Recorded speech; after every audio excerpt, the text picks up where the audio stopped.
అన్న 10 రూపాయలే, 10 రూపాయల నా గోంగూర. అయ్యో 5 రూపాయల. ఈ రైతు బతుకు తెలుసా అనే? ఈ రైతు పత్తి బండి ఇచ్చినా, మిర్చి బండి ఇచ్చినా, చెనక్కాయ బండి ఇచ్చినా, ఏం బండి ఇచ్చినా ఏం ఫలితం ఉంది ఆ రైతు కాడ?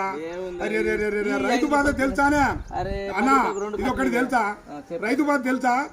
నేను పంట పండించిన రైతు పత్తి ఏ ఫలితం లేకుండా రైతునయ్యి పుట్టినాను, రైతునయ్యి పెరిగినాను, రాయినయ్యి నేను పుడితే రంది లేకుంటుందునయ్యా.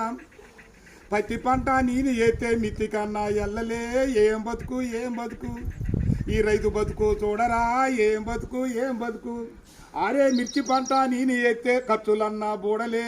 ఏం బతుకు ఏం బతుకు ఈ రైతు బతుకు, ఈ బతుకు నేను బతుకాను.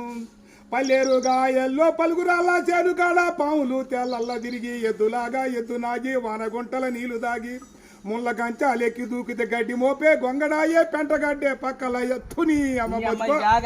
ఏం బతుకు ఏం బతుకన్నా ఈ రైతు బతుకు ఏం బతుకు? అయ్యా 5 రూపాయలు అడుగుతాను. 6 నెలల బట్టి సాదుకొని నీ ఇంటికి వచ్చి బండి 5 రూపాయల కోసం అడుగుతావు. ఈ రైతు బతుకు ఎక్కడైనా చూసుకోలేవా? అయ్యయ్యో.